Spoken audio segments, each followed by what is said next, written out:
encargado del control de constitucionalidad.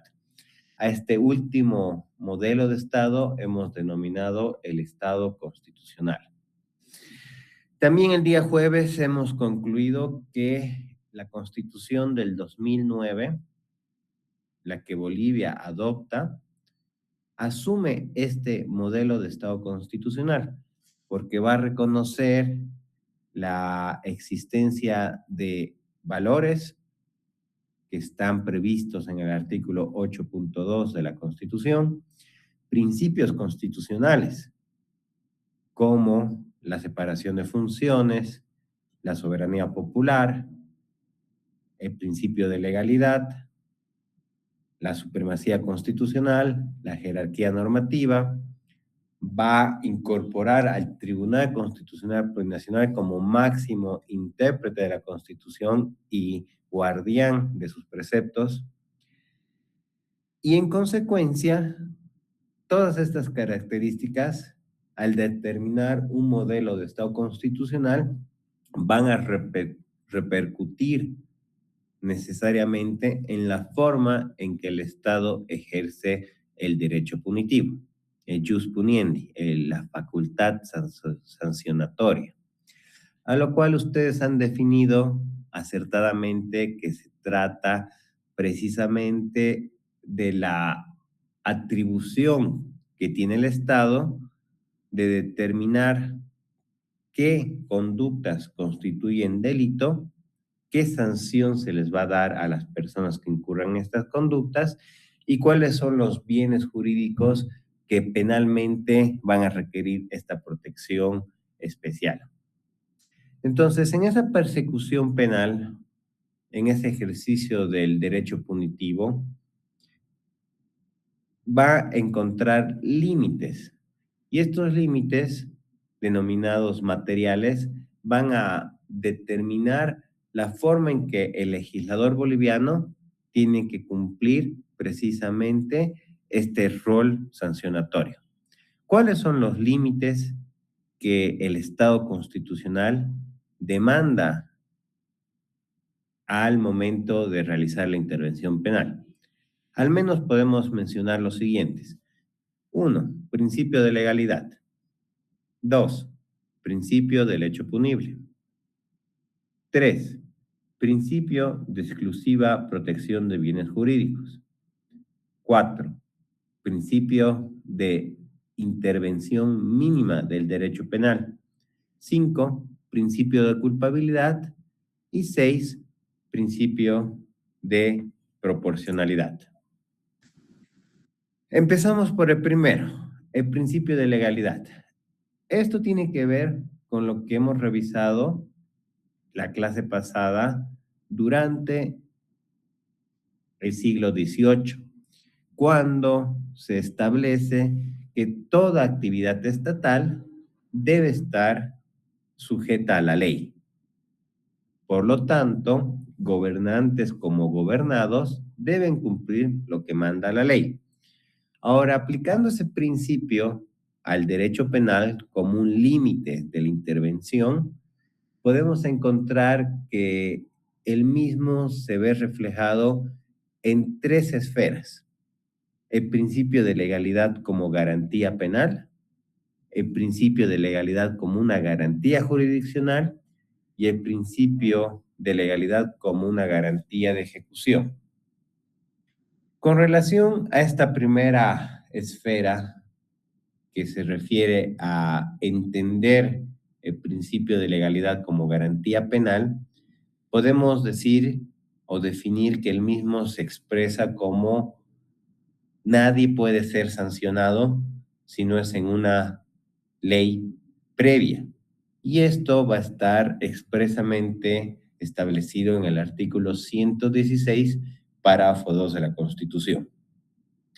Como pueden ver, en esta primera vertiente del principio de legalidad como garantía penal, se tiene como objetivo al legislador, porque va a estar dirigido a que el legislador, al momento de establecer cuáles son las conductas punitivas y qué sanciones van a merecer estas, tiene que cumplir ciertos criterios.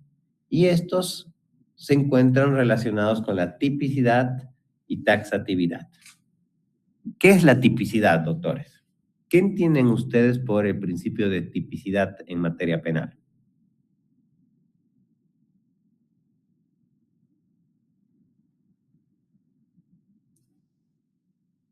Doctores, ¿qué entienden por el principio de tipicidad en materia penal?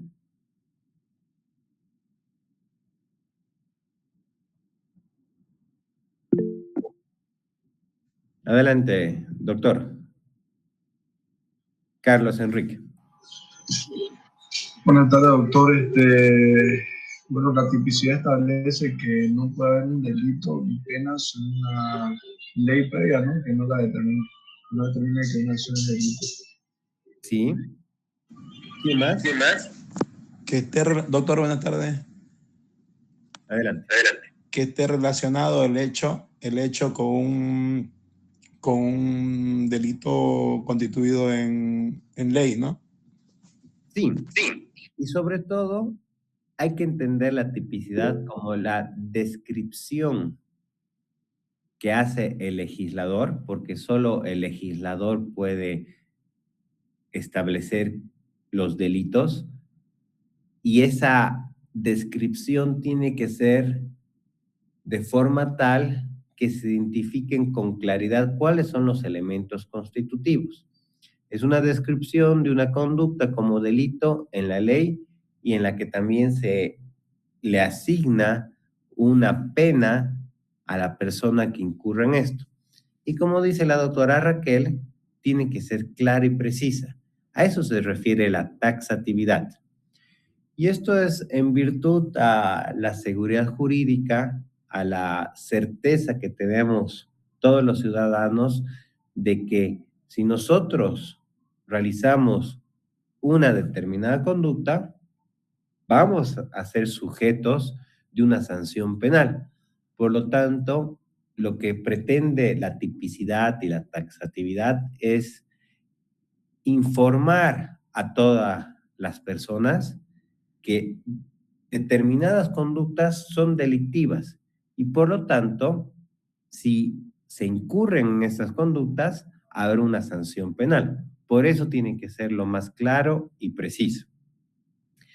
Ahora bien, en este ejercicio de el principio de tipicidad, lo que se debe cumplir sobre todo es determinar con claridad cuáles son los elementos constitutivos del delito. Por ejemplo, el delito de estafa. ¿En qué consiste el delito de estafa?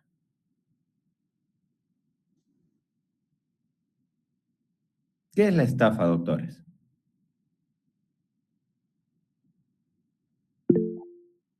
Adelante, doctor Carlos. Doctor, el delito de estafa consiste en un acto de engaño intencionado con el fin de obtener un beneficio económico a costa claramente de otra persona. Sí, gracias. Doctor Álvaro. Doctor, era el mismo, quería mencionar lo mismo que mi compañero ya mencionó, doctor. Está muy bien.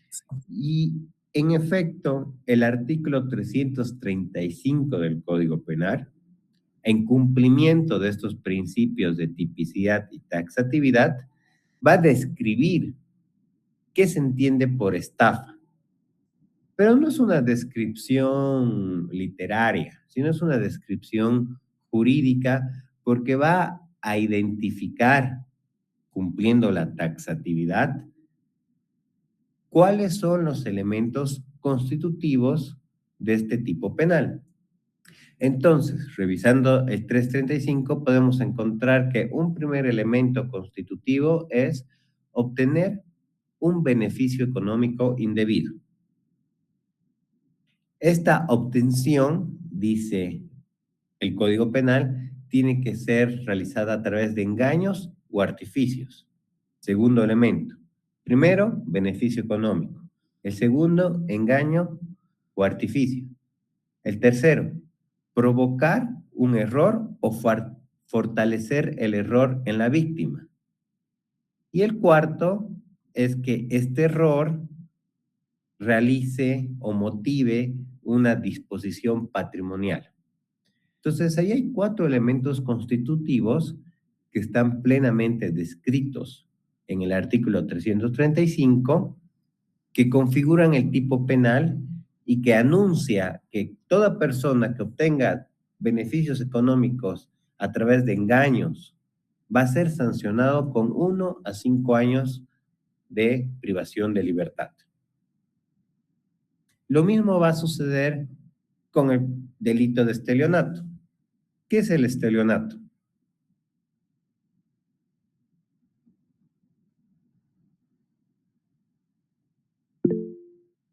Doctor Carlos. Doctor, es el que es la persona que es cuando se vende un bien pero que están embargados, ¿no? Ya, eso es una modalidad del estelionato. Vender un bien que se encuentra con alguna limitación, restricción. Puede ser embargo, anotación preventiva, hipoteca, etcétera, etcétera.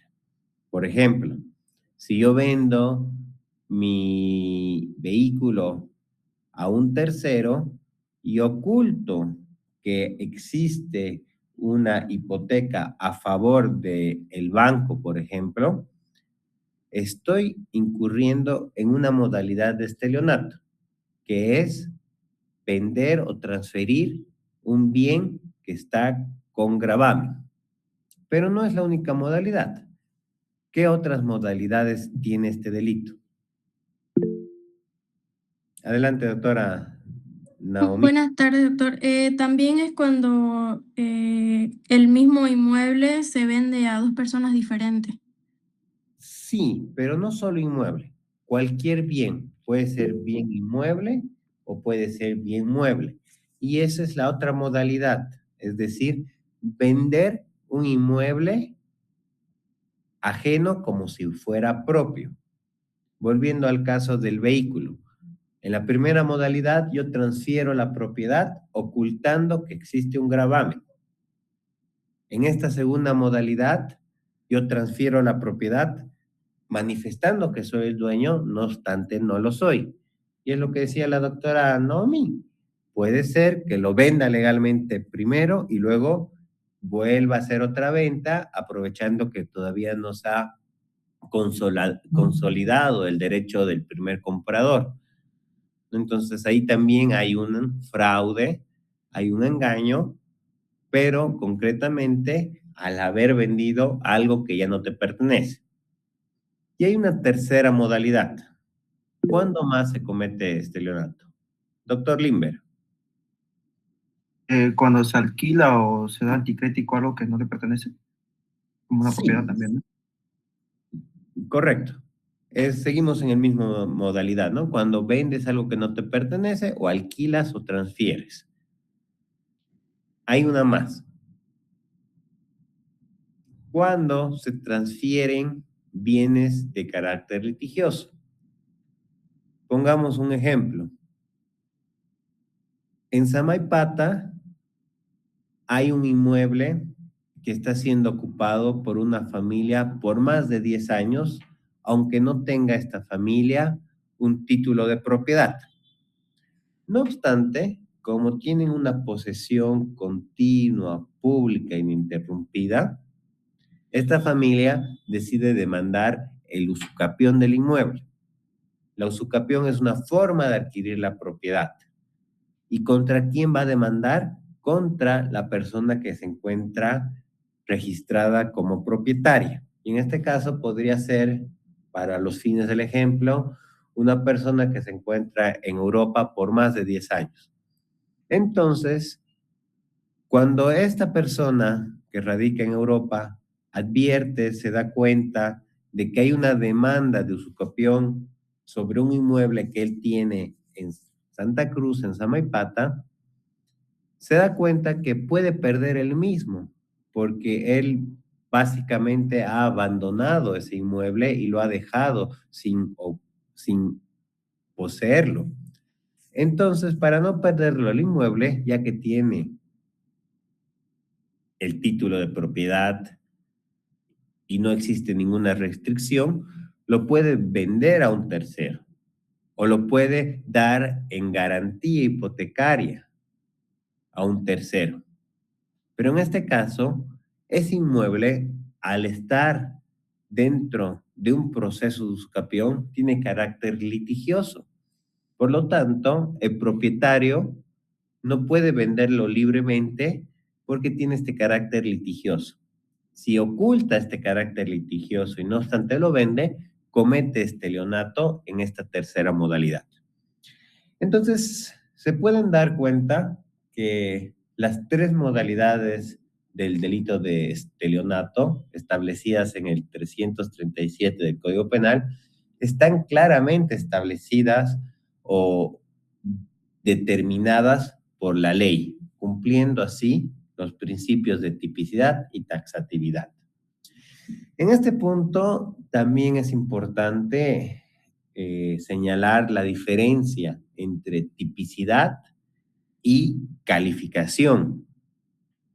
Y esto es en razón de que muchos colegas cometen el error cuando manifiestan, por ejemplo, en medios de comunicación, de que el juez ha tipificado la conducta de tal persona como feminicidio, o que el Ministerio Público ha tipificado la conducta de tal persona como robo agravado, ¿no? Entonces, utilizada de esa forma, está de manera equivocada el concepto de tipicidad, porque el juez no va a tipificar la conducta, ni tampoco el fiscal, ni tampoco los abogados. ¿Quién es el único que puede tipificar una conducta como delito? Fiscal. Perdón, Ariel, doctor Ariel, adelante. ¿Quién es el único que puede Buenas tipificar tardes, una querido conducta doctor. como delito? Sería el fiscal, ¿no? No, tiene que ser el legislador. No se olviden que es el legislador el único que puede establecer qué conductas son delitos y qué consecuencias se va a dar. El juez no tipifica, el fiscal tampoco, ni los abogados. Lo que hacemos los operadores jurídicos, llámese policía, llámese fiscal, llámese juez, llámese vocal, llámese magistrado o incluso los abogados en el ejercicio de nuestra profesión, es calificar una conducta como delito. Pero la función de tipificar está reservada únicamente al legislador porque es el único que puede elaborar leyes. Y lo que hacemos con esa ley elaborada es una operación lógica de subsunción, de calificación. Una conducta concreta se adecua a un tipo penal ya tipificado en la ley, en el Código Penal, de forma completa. Es decir, el fiscal subsume una conducta a un tipo penal, aunque puede ser de manera provisional. El juez subsume una conducta a un tipo penal en concreto. Aún puede ser de manera provisional, porque eso puede variar. Porque en el proceso penal lo que se va a investigar no son delitos, sino hechos. Y estos hechos se deben adecuar a la descripción que hace la ley de estos hechos como delitos. Por ejemplo, esto es interesante para referir sobre la muerte de una persona. La muerte de una persona, ¿cómo puede ser calificada penalmente?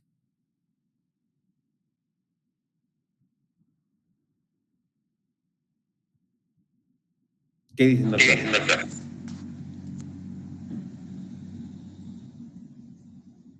Doctor José.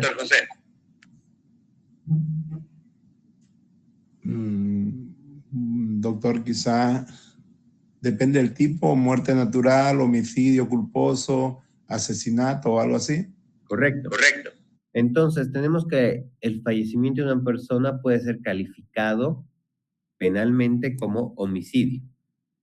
Artículo 251 del Código Penal. ¿Cómo también puede ser calificada la muerte de una persona? Adelante. También puede ser como feminicidio. Si fuera una mujer. Feminicidio. Muy bien. ¿Cómo más puede calificarse la muerte de una persona? Homicidio, feminicidio. Infanticidio, parricidio. Muy bien. Asesinato. Asesinato. Suicidio. Suicidio. Aunque suicidio por la naturaleza no puede ser penado directamente, ¿no? Pero sí puede ser la inducción al suicidio e incluso nuestra legislación penal sanciona el suicidio frustrado. La persona que induce a otra a suicidarse juntos y se frustra eso tiene responsabilidad penal. También puede ser muerte en accidente de tránsito, puede ser homicidio culposo, puede ser homicidio en accidente de tránsito, correcto, doctora, 260 del Código Penal. Puede ser muerte por emoción violenta, es decir, la muerte de una persona puede variar de acuerdo a ciertas circunstancias, y esas circunstancias están determinadas por los elementos constitutivos establecidos en el tipo penal. Por ejemplo, si la persona es una mujer y el agresor ha tenido alguna relación sentimental o algún vínculo con esta persona, feminicidio. O puede ser un tema de lesión seguida de muerte, cuando se provoca una lesión a una persona, pero no con la intención de matarla, empero lamentablemente provoca la muerte. Entonces, esas circunstancias que nos ayuden a calificar el hecho, las encontramos en el principio de tipicidad y taxatividad, que es lo que hace el legislador al tipificar las conductas como delito. Y lo que hace el juez, lo que hace el fiscal, lo que hace los vocales, los magistrados, es calificar la conducta a este tipo penal.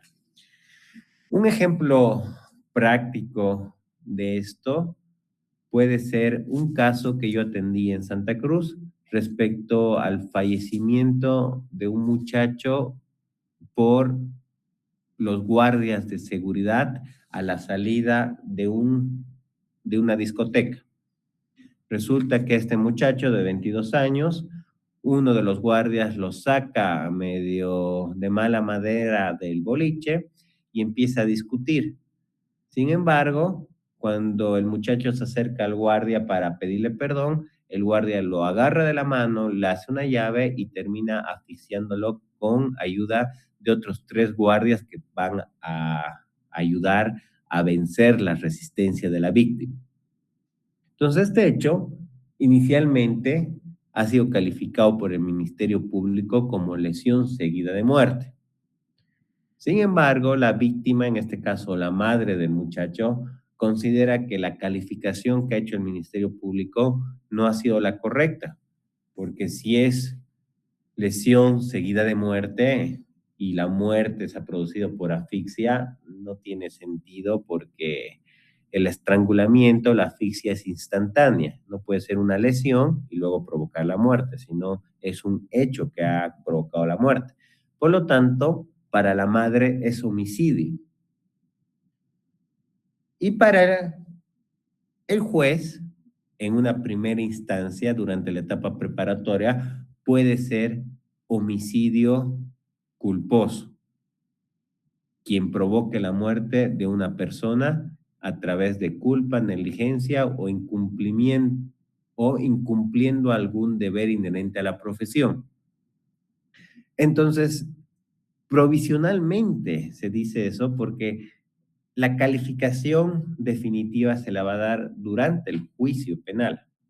Y en el juicio se van a demostrar los hechos y son esos hechos que van a calificar a la conducta que establezca de manera correcta cómo concurren estos elementos. En este caso, llegamos a juicio, el Ministerio Público mantuvo su acusación por lesión seguida de muerte, en cambio, la acusación particular, la víctima sostuvo su acusación por homicidio, pero el Tribunal de Sentencia de Santa Cruz determinó que estos hechos constituyen el delito de homicidio culposo. Entonces, como pueden ver, la calificación puede variar a lo largo de la investigación, pero lo que no va a cambiar, lo que no se puede modificar son los hechos, que es la agresión, el estrangulamiento, la asfixia y la muerte. Eso no puede cambiar. La calificación que se le dé, sí.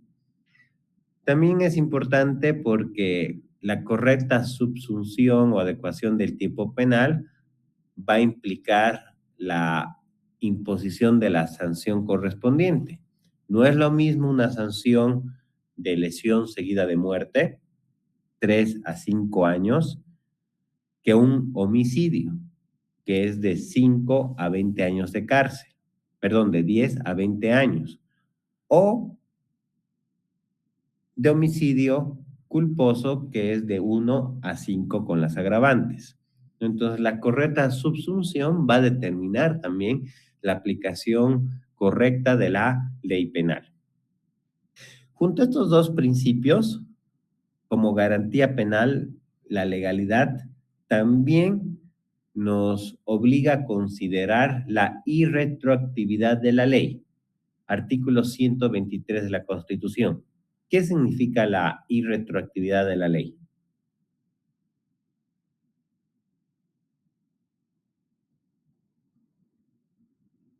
¿Qué dice el artículo 123 de la Constitución, el cual consagra este principio? ¿Lo leo, doctor? Por favor.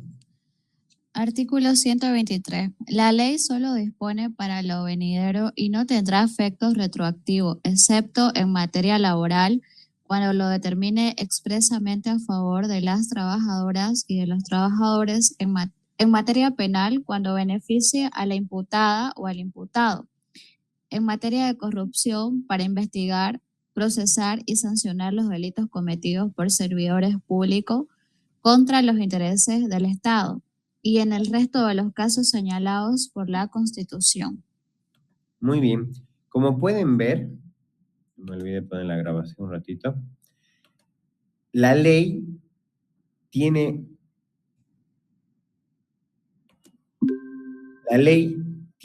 vigencia a partir de su publicación para adelante.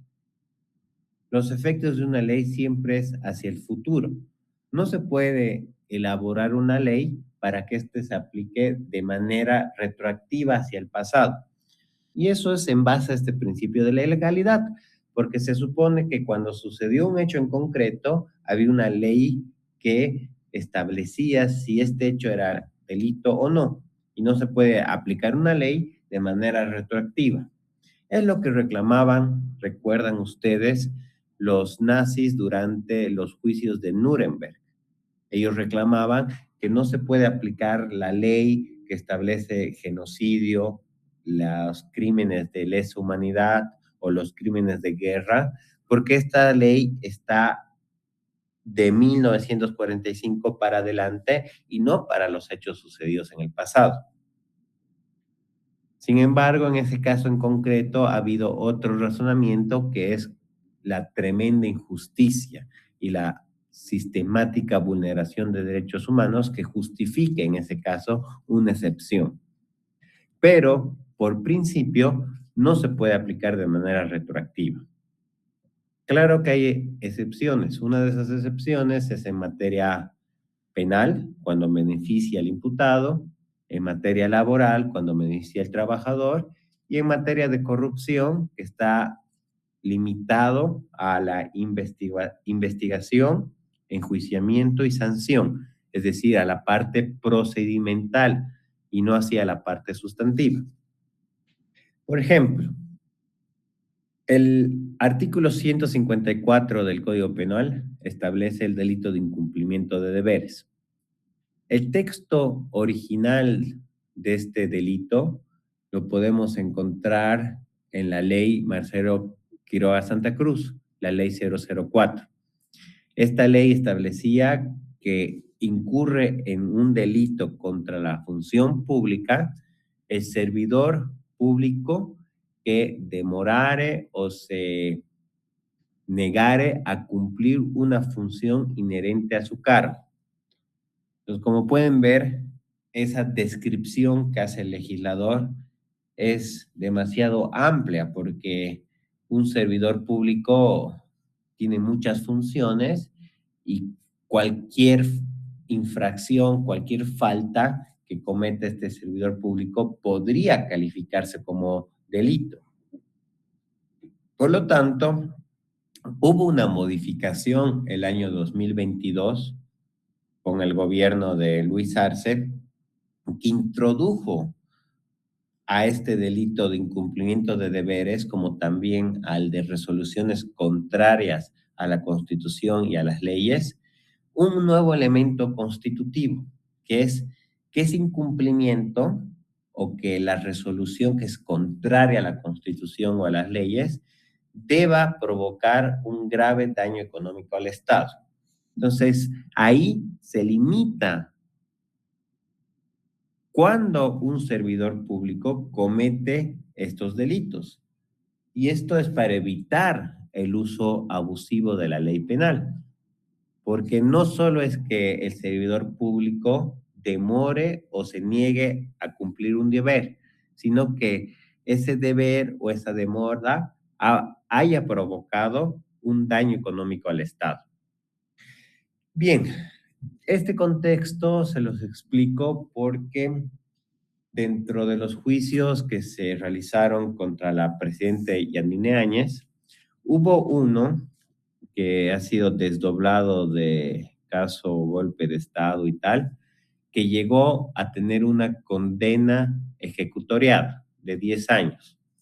A la expresidenta Yanine la condenaron a 10 años de privación de libertad por el delito de resoluciones contrarias a la Constitución y a las leyes. ¿Qué sostiene este juicio?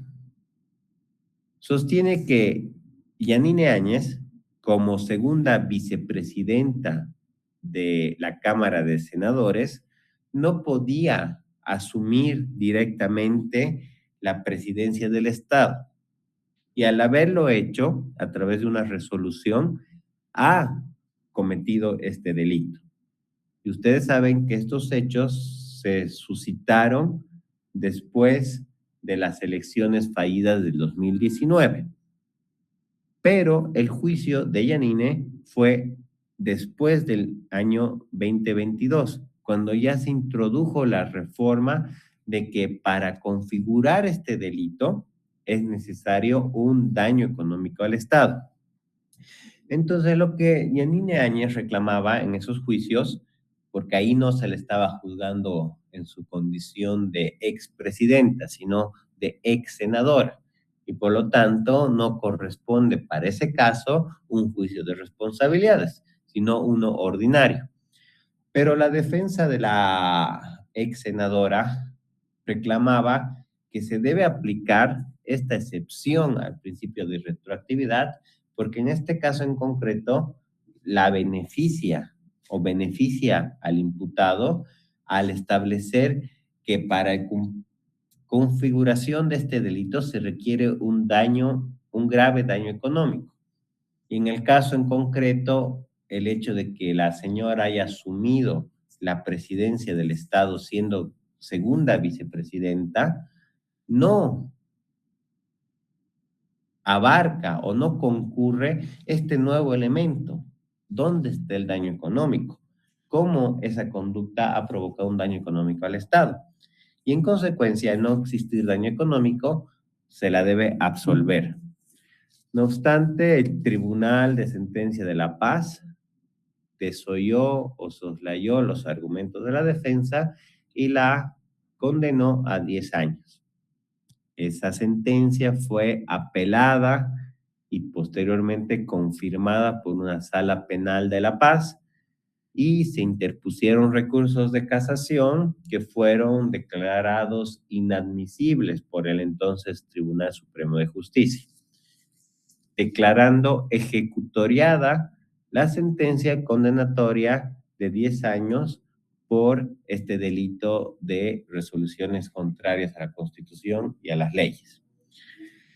No obstante, hace unos meses, antes del cambio de gobierno de Rodrigo Paz, la defensa de la expresidenta presentó ante el Tribunal Supremo de Justicia un recurso de revisión extraordinaria de sentencia, que es un medio de impugnación para revisar las condenas ejecutoriadas cuando existan causales plenamente identificadas en el Código Penal. Y entre ellas es que el hecho que se le atribuye no constituya delito. Entonces, en base a esta reforma y aplicando la excepción al principio de la irretroactividad, el año pasado el Tribunal Supremo de Justicia dio la razón a este recurso de revisión extraordinaria y determinó que la presidenta que la senadora Yanine Áñez no pudo haber cometido ese delito porque jamás se ha demostrado cuál es el daño económico y por lo tanto la absuelve. Y en consecuencia es esa la forma en que la señora pudo salir de la cárcel y hoy día está en libertad porque la única condena que tenía fue anulada aplicando de manera, en este caso, retroactiva la ley, pero es porque le beneficiaba a la imputada. En materia laboral, los ejemplos son más claros, como por ejemplo, ustedes saben que en mayo se va a dar un decreto supremo por el cual se disponga un aumento salarial. Ahora la COP está presentando su pliego de cargo donde piden que ese aumento sea 20% al haber básico. En el hipotético caso que el gobierno acepte un 20% al haber básico como incremento salarial, esto se va a promulgar a través de un decreto supremo el 1 de mayo. Pero los efectos de ese decreto supremo van a ser retroactivos al 1 de enero del 2026, debiendo pagarse retroactivamente toda la diferencia desde el 1 de enero.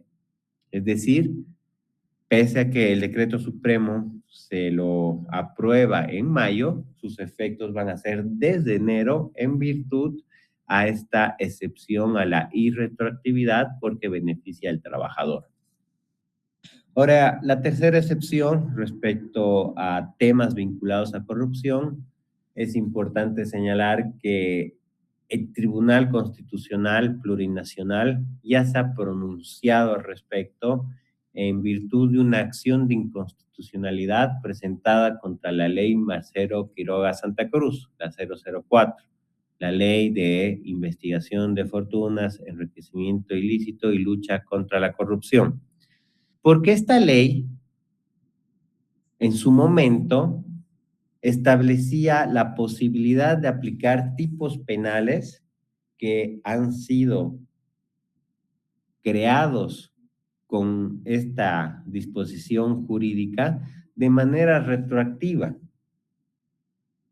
en base a la excepción prevista en la Constitución. Sin embargo, el Tribunal Constitucional ha sido claro al señalar que solamente se podría aplicar de manera retroactiva lo que se refiere a la investigación, al enjuiciamiento y a la ejecución, y no así a la creación de nuevos delitos, porque eso iría en contra del principio de legalidad.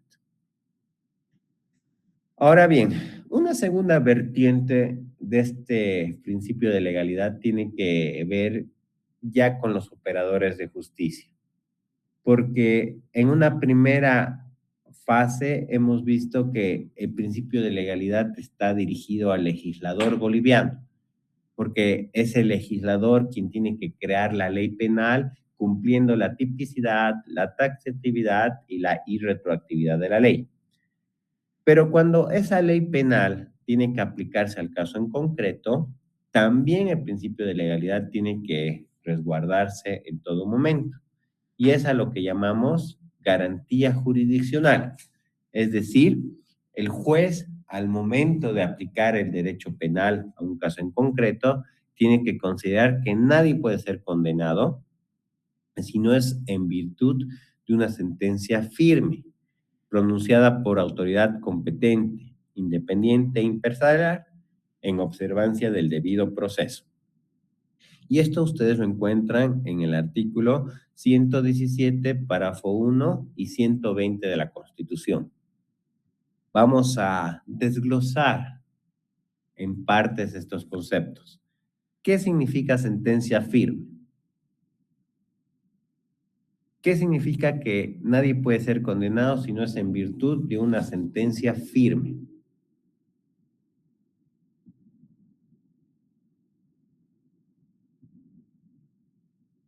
Cuando hablamos de sentencia firme, estamos hablando de una sentencia pasada en autoridad de cosa juzgada o también de una sentencia ejecutoriada.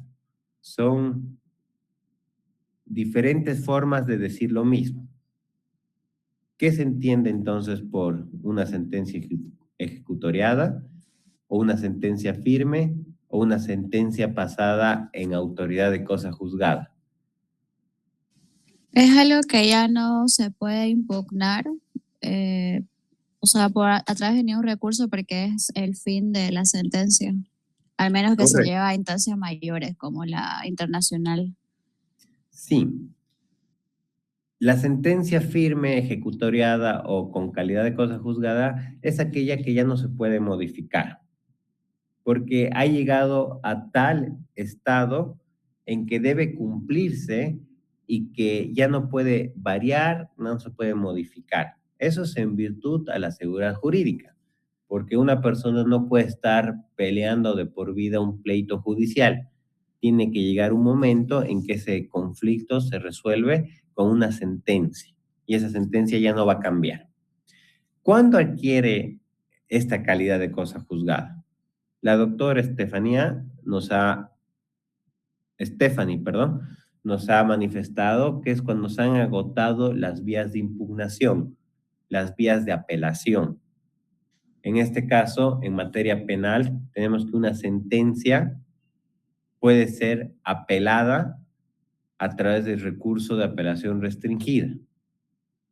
Es decir, un juez o un tribunal de sentencia emiten la sentencia de primera instancia.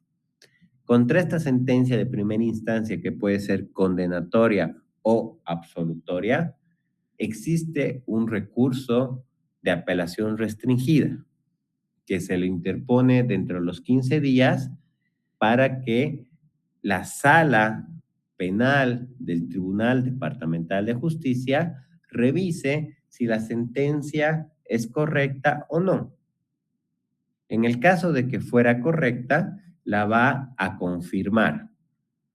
Pero si el tribunal de alzada, en este caso la sala penal del Tribunal Departamental de Justicia, ve que se ha vulnerado derechos fundamentales en el juicio, va a anular la sentencia. O en su caso, si ve que ha habido una aplicación errónea de la ley, va a revocar la sentencia. Y lo va a hacer tanto confirmar, anular o revocar a través de un auto de vista. Y este auto de vista aún admite un segundo recurso de impugnación, que en este caso sería la casación, que es no una apelación como tal, pero sí una forma de cuestionar la sentencia. y el auto de vista. Por lo tanto, dentro de los 5 días de que se emita este auto de vista, las partes podrán presentar casación para que el expediente se remita a la sala penal del Tribunal Supremo de Justicia. Y este tribunal primero va a declarar admisible o en su caso inadmisible la casación, o en su caso fundada o infundada, concluyendo de esa manera el proceso. Entonces, si una sentencia de primera instancia es apelada y esta es confirmada y posteriormente es recurrida en casación y es declarada infundada esa casación, entonces vamos a tener una sentencia condenatoria ejecutoriada. Doctor Guillermo, adelante, por favor. ¿Cómo te va, doctor? Buenas tardes. Mi pregunta era si el recurso de casación se interpone ante el mismo tribunal, es decir, el Tribunal Departamental de Santa Cruz en este caso. Sí, se interpone se lo presenta ante la sala penal del Tribunal Departamental de Justicia, que ha resuelto la apelación restringida dentro de los 5 días. Y una vez se presenta la casación, la sala penal del la sala penal del Tribunal Departamental de Justicia va a remitir las actuaciones a Sucre para que se resuelva la casación, pero se la presenta ante la misma sala que dicta el auto de vista. ¿Y en qué plazo tendría que resolver el Tribunal Supremo de Justicia en este caso, doctor? En materia penal dice que debe resolverse en un plazo, si no me equivoco. Podemos revisar. ¿Tienen su código a la mano? Artículo 414 debe ser, si no me equivoco. A ver, ¿quién me ayuda?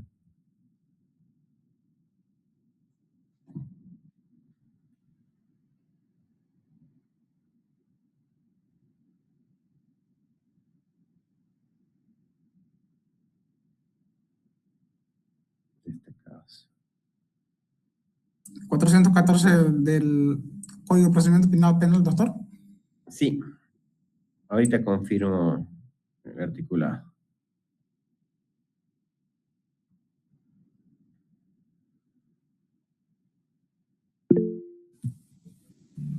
Querido doctor, creo que sería el 419, ¿no? La resolución del recurso. 419. Adelante, por favor. ¿Me puede ayudar a una lectura? Claro que sí. Artículo 419. Resolución del recurso. Admitido el recurso sin más trámite y dentro de los 10 días siguientes, la Sala Penal de la Corte Suprema de Justicia dictará la resolución por mayoría absoluta de votos determinados si existe o no existe contradicción en los términos del artículo 416 de este código. Muchas gracias. Entonces, es dentro de los 10 días siguientes a la admisión. Lo que pasa es que cuando se interpone el recurso de casación ante la sala del Tribunal Departamental de Justicia, se remiten las actuaciones a la sala penal del Tribunal Supremo de Justicia. Y en Sucre, los magistrados lo primero que hacen es dictar un auto supremo que declara la admisibilidad o inadmisibilidad de la casación. Y eso es únicamente en razón del cumplimiento de requisitos formales. Si se declara la admisibilidad, tendría 10 días para resolver el fondo de la casación y por lo tanto concluir el proceso. En la vida real eso tarda al menos 1 o 2 años desde que te dan la admisión. Yo tengo varios casos que ahorita están con admisión, pero ya han pasado más de 1 año y todavía no se resuelve el fondo, ¿no? Aunque diga 10 días, en la vida real se estira a 1 hasta 2 años. Entonces, solo entonces la sentencia firme va a tener la calidad de cosa juzgada y debe ser ejecutoriada. Es decir, antes de condenar a una persona, se debe garantizar de que su sentencia haya podido ser revisada en todas las instancias que corresponden. Pero eso no es suficiente, sino tiene que pronunciarse la misma dentro de lo que se llama por una autoridad competente, independiente e imparcial. Esto, la autoridad competente, independiente, imparcial, son características del juez natural. Y el juez natural es un elemento del debido proceso que lo vamos a estudiar. Pero es sumamente importante porque afectar la competencia o la independencia o imparcialidad afecta el debido proceso, ¿no? Entonces debe garantizar que se cumplan estas condiciones para que la condena tenga validez. Ustedes van a encontrar el desarrollo de esta garantía jurisdiccional en los artículos 4 del Código Penal y en el artículo 1 del Código de Procedimiento Penal, que básicamente es entender que nadie va a ser juzgado ni condenado si no es dentro de lo que se denomina el debido proceso. ¿Alguien escribió? No pude leer, doctora, adelante.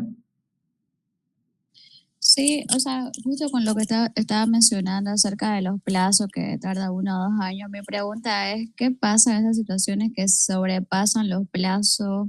O sea, ¿se puede ingresar un memorial porque eso afecta al debido proceso? O sea, ¿qué pasa en la situación o es normal, digamos? Sí, vamos a revisar que dentro de los elementos del debido proceso, doctora Stephanie, existe el derecho a ser juzgado en un plazo razonable. Lo que quiere decir que dentro del proceso penal no pueden haber dilaciones indebidas. Y cuando esas dilaciones indebidas se provocan porque el fiscal incumplió los plazos, el juez incumplió los plazos, o en este caso, el Tribunal Supremo de Justicia incumplió el plazo de 10 días para resolver la casación, puede derivar en la extinción de la acción penal por duración máxima o por prescripción, dependiendo. Pero no es automático, es decir, hay que demostrar, por ejemplo, que esa demora no sea atribuible al imputado, porque el imputado no se puede beneficiar de su propia conducta dilatoria, sino tiene que ser atribuible a los organismos encargados de la persecución penal, ¿no? Entonces, se hace una especie de auditoría para determinar dónde ha sido la demora y si esa demora es atribuible a los órganos del Estado, y si es ese caso, se da la extinción de la acción como una sanción a las autoridades que han incumplido los plazos establecidos por ley para resolver los procesos. Pero no es automático, demanda un análisis de todo el proceso y determinar dónde se han cometido las dilaciones, tomando en cuenta que hay un problema estructural en la justicia, ¿no? Porque nosotros sabemos cómo se maneja frente a la realidad del sistema. Entonces eso entra en la ponderación que lo vamos a revisar cuando lleguemos a estos elementos del debido proceso, doctora. Bien, entonces si el principio de legalidad está presente al momento de la elaboración de la ley penal y si el principio de legalidad está presente también al momento de la aplicación de la ley penal al caso concreto, también el principio de legalidad se encuentra presente al momento de la ejecución de la pena. Y es que, como garantía de ejecución, la sanción penal únicamente puede ejecutarse en la forma legalmente establecida. Para ello, tenemos que revisar el artículo 118 de la Constitución Política del Estado, que va a establecer cuáles son las finalidades de la sanción penal dentro de nuestro ordenamiento jurídico. 118, por favor.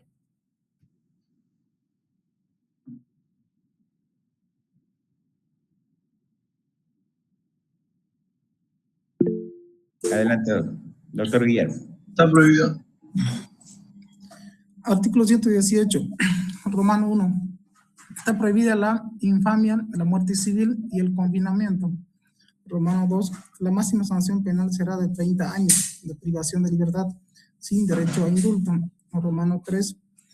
El incumplimiento de las sanciones privativas de libertad y las medidas de seguridad están orientadas a la educación, habilitación e inserción social de los condenados con respecto a sus derechos. Muchas gracias.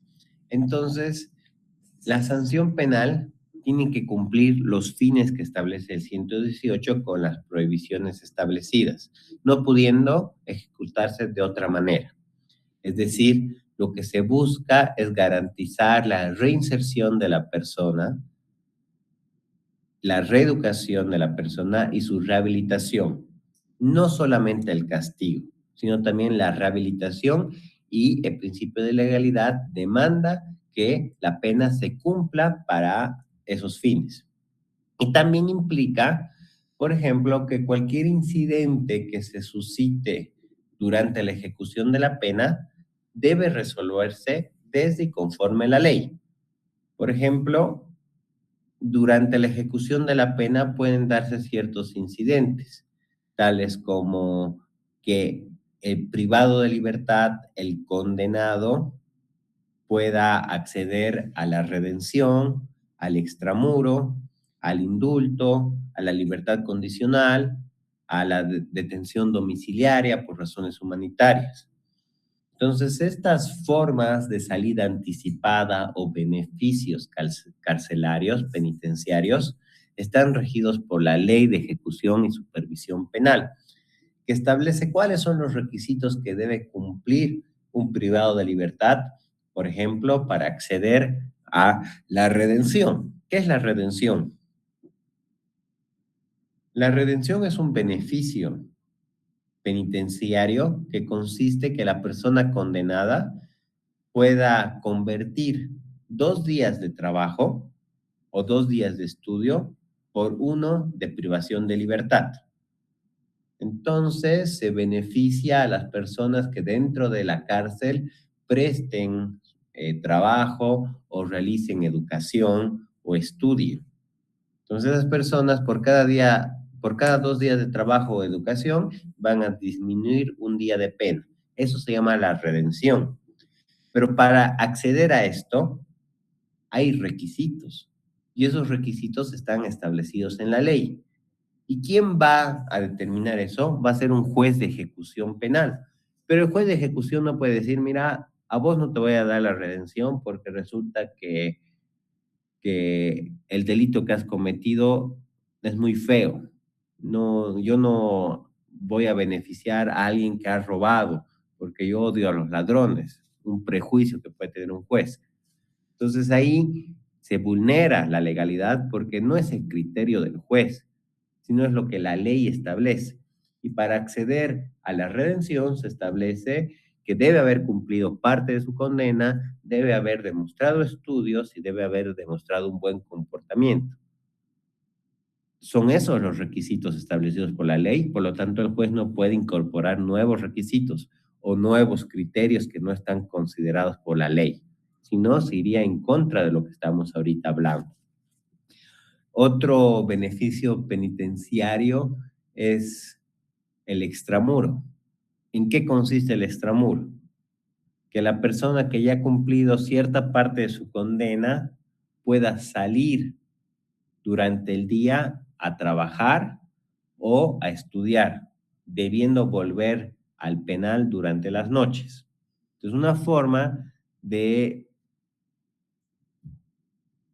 precautelar esta reinserción del privado de libertad a la sociedad. Luego tenemos la libertad condicional.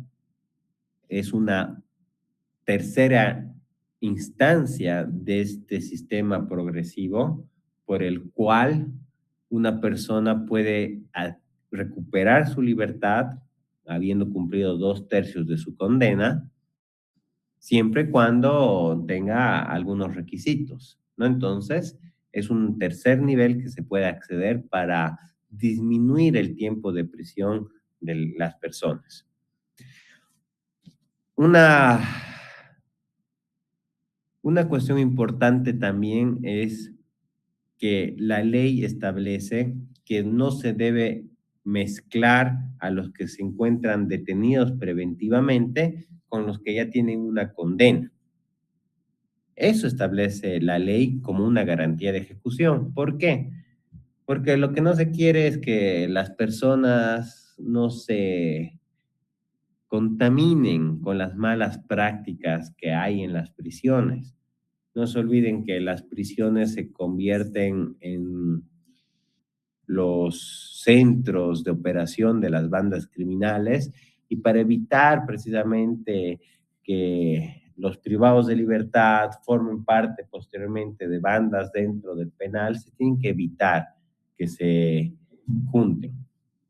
Por ejemplo, recordamos esta banda criminal que se ha creado en las cárceles de Venezuela, el Tren de Aragua.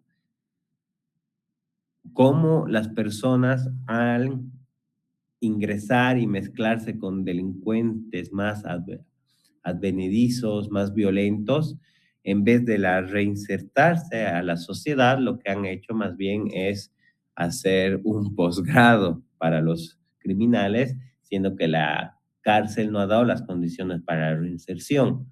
Lo que se quiere hacer es eso. Ahora, también hay otros beneficios, que es la suspensión condicional de la pena y el perdón judicial, que acaba de alguien mencionar. La suspensión condicional de la pena se la da cuando la sanción penal es de 3 o menos años, siempre cuando no se haya cometido otro delito dentro de los últimos 5 años. Entonces, en esos casos, para evitar que la persona ingrese al penal, se suspende la pena, su cumplimiento, bajo el cumplimiento de otras obligaciones, obligación de presentarse, no concurrir donde está la víctima, no tener contacto con la víctima, no tomar alcohol, no usar drogas, no cambiar de domicilio, tener un trabajo. Entonces, en esos casos, el juez puede suspender la pena, y si tú cumples lo que él te ordena durante 1 año o un periodo de tiempo que él establece, la pena se extingue. Pero si tú incumples esas medidas, vas a tener que entrar a la cárcel a cumplir tu sanción penal. El perdón judicial es similar, pero en vez de 3 o menos años, exige 2 o menos años. Y la diferencia también radica en que en el perdón judicial no hay un periodo de prueba. Se da directamente la suspensión de la condena por perdón judicial, sin necesidad de un periodo de prueba para cumplir otras obligaciones.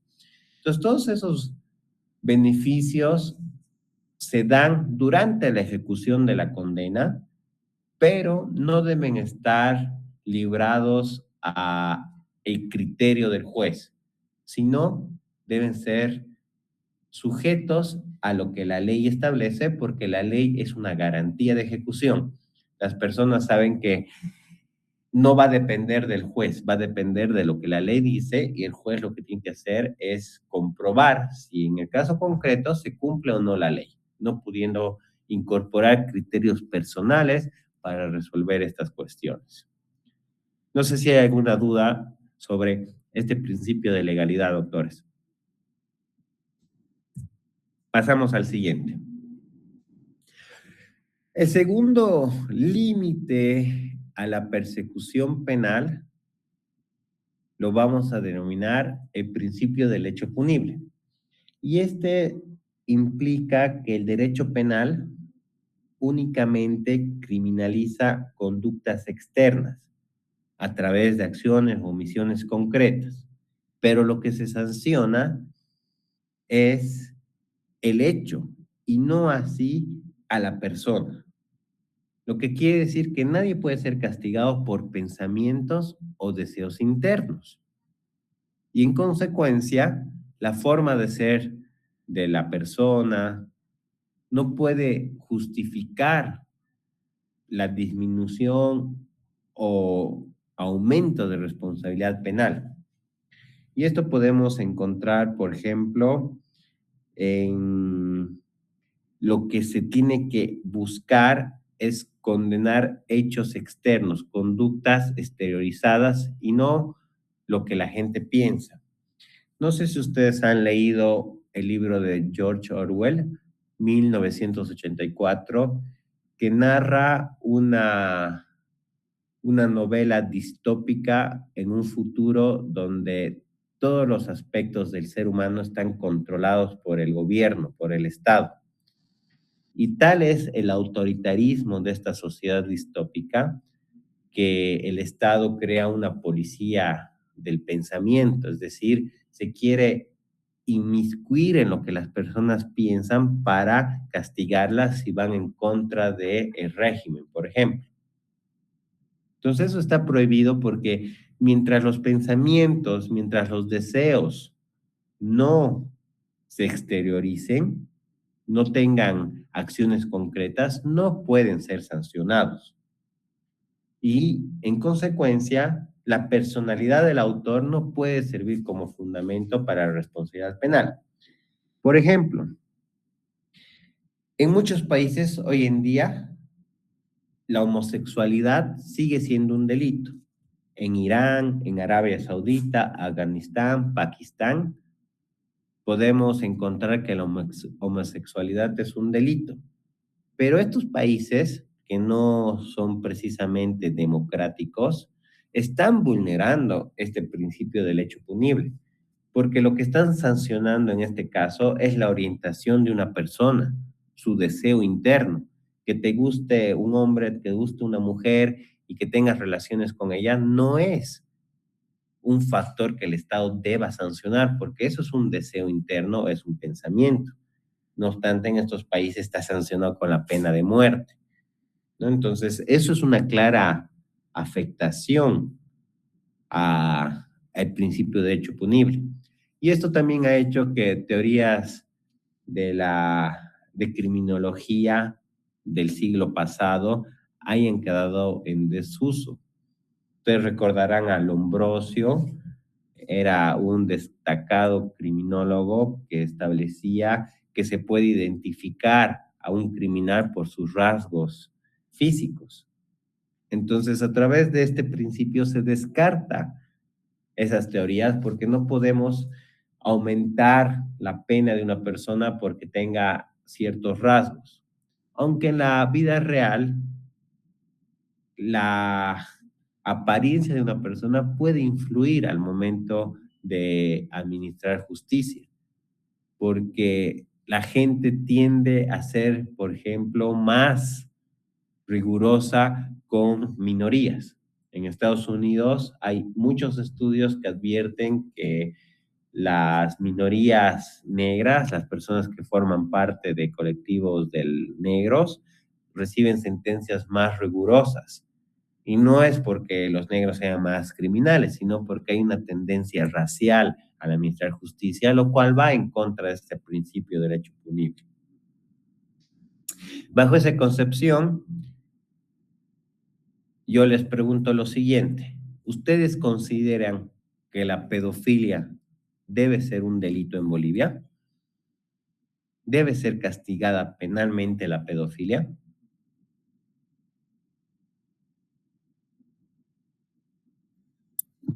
Sí, se debería ser castigado. ¿Y hoy en día no se castiga la pedofilia en Bolivia? Se castiga, dice. ¿Cómo se castiga?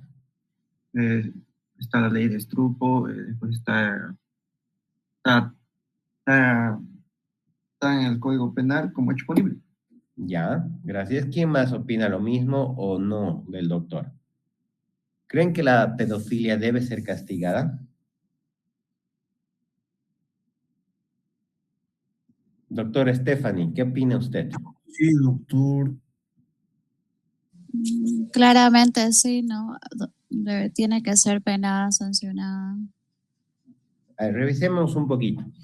La pedofilia es un trastorno de la personalidad.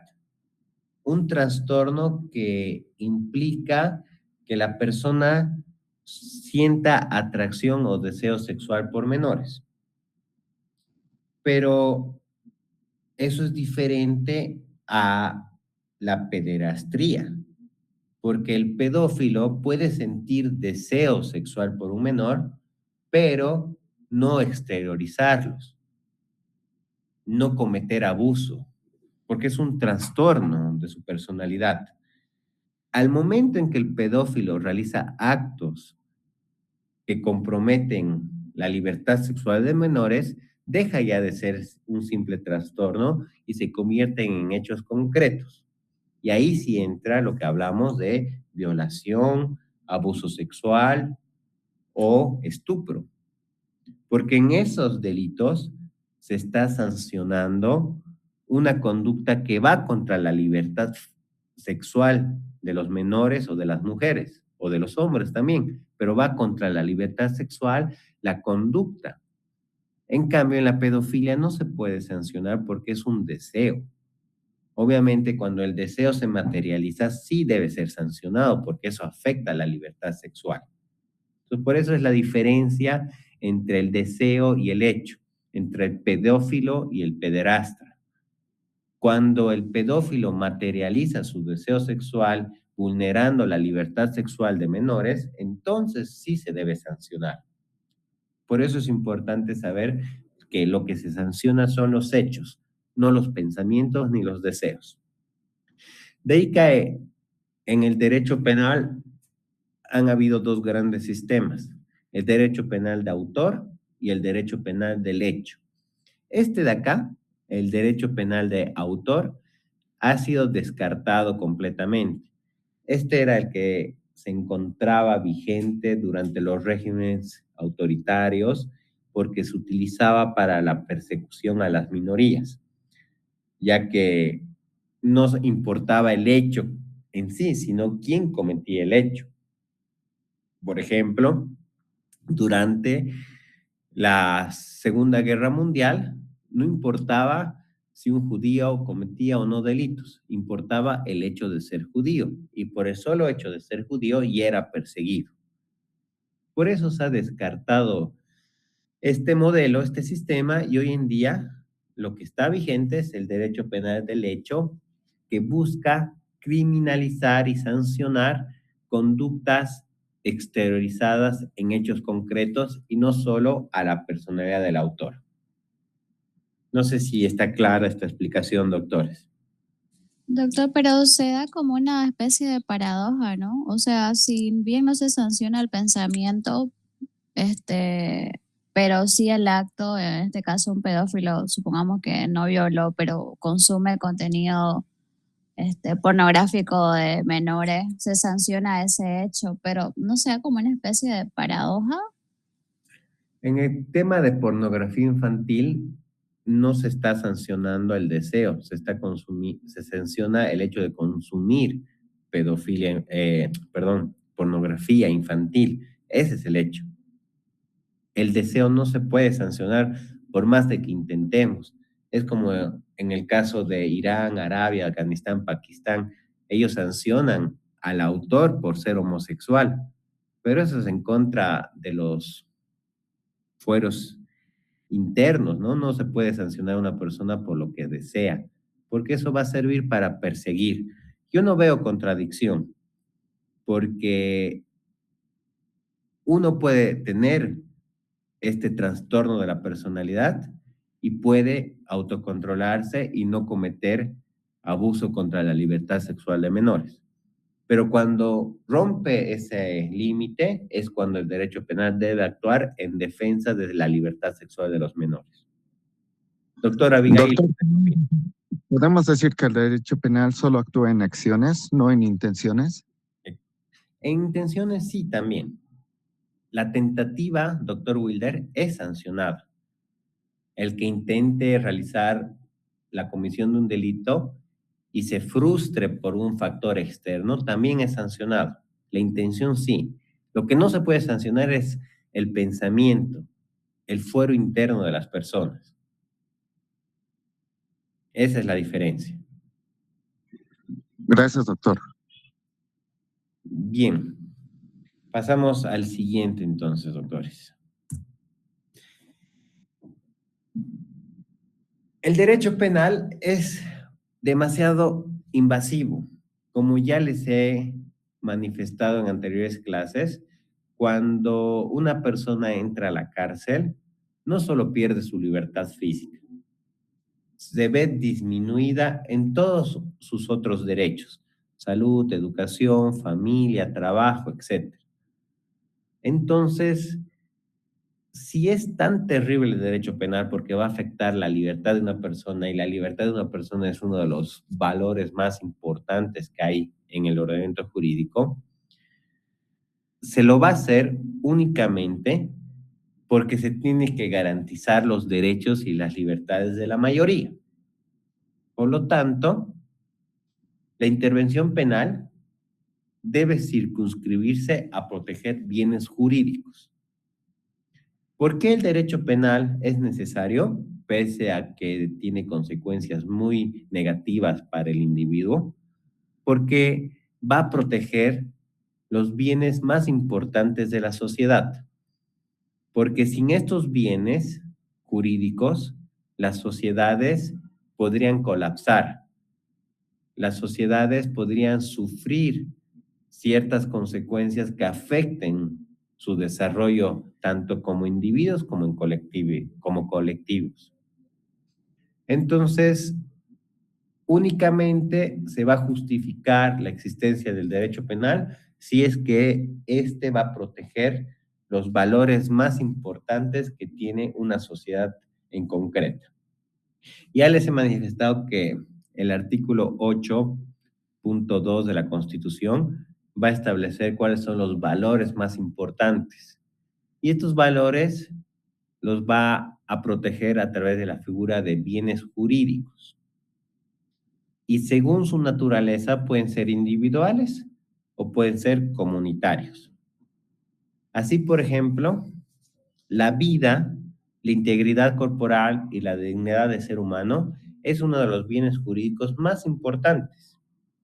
De hecho, si ustedes revisan el artículo 15 de la Constitución, van a encontrar que la pena de muerte está abolida en el Estado Plurinacional de Bolivia, lo que significa que no se puede incorporar nunca más la figura de la pena de muerte bajo sanción de incumplir las obligaciones internacionales del Estado, porque cuando se ha suscrito la Convención Americana de Derechos Humanos y también el protocolo adicional, Bolivia ha manifestado que en caso de que se elimine la pena de muerte, no va a poder volver a incluirla en su ordenamiento jurídico. Entonces, el artículo 15 ha eliminado esta figura y por lo tanto ya no se puede volver a incluir la pena de muerte como una sanción. Y eso es porque la vida es uno de los bienes jurídicos con mayor relevancia, porque a partir de la vida es que los otros derechos van adquiriendo importancia y desarrollo. Sin vida no podemos hablar de familia, no podemos hablar de honor, de libertad ni de propiedad. Ahora bien, por cada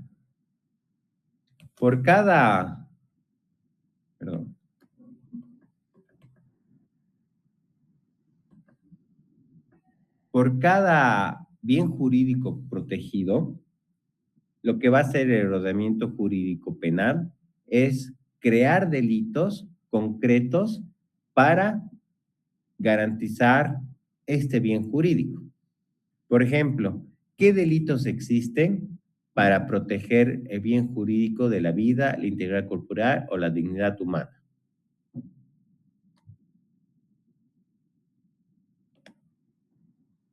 ¿Qué delitos son creados por el legislador boliviano para proteger la vida? Puede ser, por ejemplo, el delito de tentativa, el que intenta, o sea, atente contra la vida de una persona, digamos. Está Claro. penado. Ujú. El homicidio. Sí. El legislador, como considera que la vida es un bien jurídico, va a crear el homicidio como un delito para defender la vida. O el asesinato, o el feminicidio, o la emoción seguida de muerte, etcétera, etcétera. Integridad corporal. ¿Qué delitos son creados para proteger la integridad corporal? La violencia sexual. No, la violencia sexual no va contra la integridad corporal, sino va Asesinato, contra doctor. Feminicidio. el feminicidio va contra la vida. Doctor, Integridad. ¿puede ser lesiones graves, leves? Gracias, doctora. Lesiones leves, graves y gravísimas. Van contra la integridad corporal. Doctor Wilder, adelante. Podemos decir el homicidio, asesinato, el parricidio también, infanticidio o también el homicidio culposo. Sí, y esos serían contra la vida, pero contra la integridad corporal hablamos de lesiones leves, lesiones graves, lesiones gravísimas, lesiones culposas, y contra la dignidad de ser humano, ¿qué delitos encontramos? Sí, está eso del... Ay, no me acuerdo la palabra sobre el honor. No. Dignidad de ser humano, ¿cuál sería? Doctor Ariel. Querido doctor, sería el racismo, la discriminación, la fusión o incitación al racismo, ¿no? Muy bien, doctor, exactamente, porque eso va en contra de la dignidad humana. Eso es un bien jurídico. Otro, la familia. La familia es uno de los bienes más importantes de la sociedad boliviana. Así lo dice la Constitución Política del Estado. Y para proteger la familia en la vía penal, ¿qué delitos existen? Doctora Raquel, adelante. ¿Sí? La violencia familiar, doctor. Correcto, violencia familiar. ¿Qué más?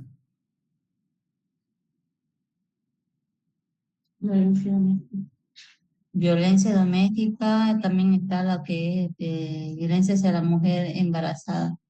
Ya, abandono de mujer embarazada. ¿Qué más?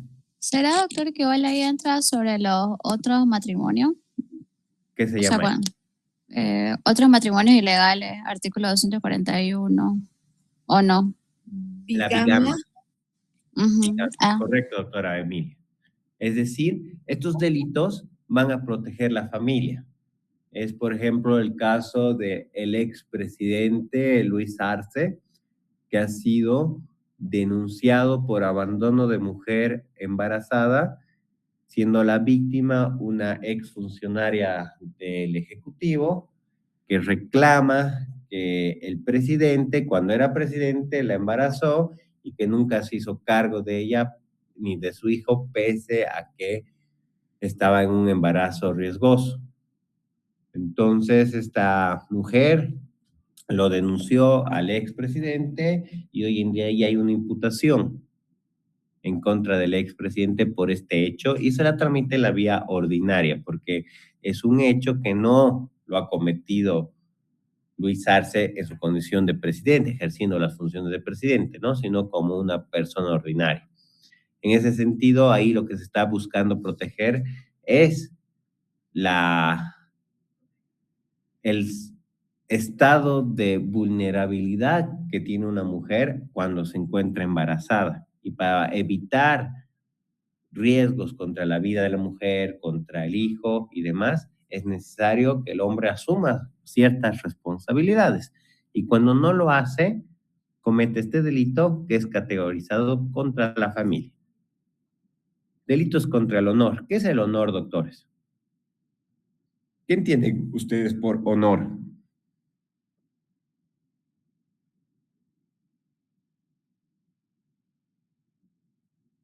El honor es la consideración que tiene la sociedad respecto a una persona. Es la imagen que una persona individual forja frente a los otros. Entonces, cuando se atente contra el honor de una persona, se está atacando un bien jurídico protegido. ¿Y cuáles serán los delitos que van en contra del honor de las personas? Difamación, doctor. Una es difamación, bien. La calumnia, doctor, la propagación de ofensas, la excepción de verdad, injurias, retractación, ofensas recíprocas, doctor. Correcto, todos ellos, que son delitos contra el honor y están calificados como delitos de acción privada. Eso es importante porque en los delitos de acción privada, el Ministerio Público no interviene. No hay una etapa de investigación, no hay etapa preparatoria, sino en estos delitos de acción privada, directamente la víctima presenta su acusación ante un juez y se lleva a cabo el juicio.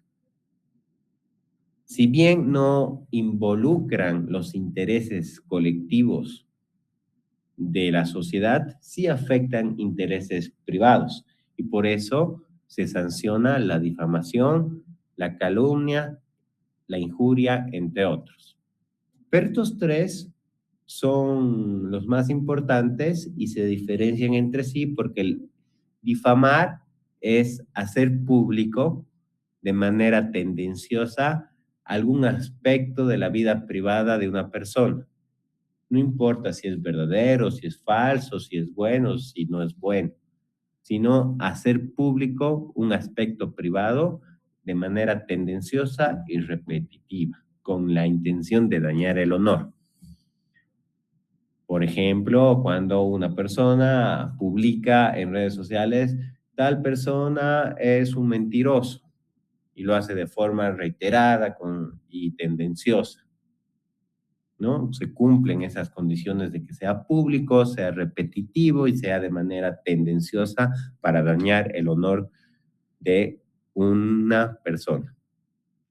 Pero cuando se le atribuye a alguien de manera falsa la comisión de un delito, se llama calumnias y eso es más grave, porque acusas a alguien a sabiendo de la falsedad de tu acusación de que ésta ha cometido un delito. Le dices a una persona, eres un violador, pese a que tú sabes que no es cierto, pero lo dices solo con la intención de dañar su reputación. Y la injuria, doctora Abigail, es realizar ofensas hacia una persona, pero que no necesariamente constituyen delitos y no son de manera pública. Por ejemplo, cuando hemos dicho, eres un mentiroso porque tú no cumples tus tratos ni tus acuerdos, pero no lo haces en Facebook, sino lo haces en otro ambiente que no es público. Entonces, ahí sí se comete injuria. Entonces, la dosificación de la pena también es interesante. El más grave es calumnia, porque ahí le atribuyes falsamente un delito. Por lo tanto, ese es el delito más grave contra el honor. Otro bien jurídico protegido es la libertad. ¿Qué delitos ustedes creen que afecten la libertad de una persona? El secuestro.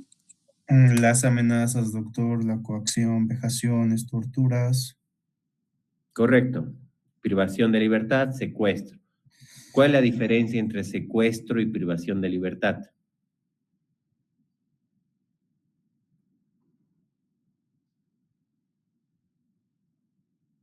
¿Cuál será la diferencia entre secuestrar a alguien o privarle de su libertad? En el secuestro se pide un rescate. En la privación de libertad, no necesariamente. Una persona puede encerrar a otra en su casa para que no salga por celos, digamos. Entonces ahí se está coartando la libertad física de una persona, pero no se pide rescate, pero sí se le obliga a mantenerse confinada en un lugar. Por lo tanto, también es un delito. La coacción, las amenazas también afectan la libertad y la tranquilidad. Pero acá también entran los delitos sexuales contra la libertad sexual, porque la violación, por ejemplo, lo que va a proteger es la libertad sexual de las víctimas. El consentimiento es el núcleo esencial.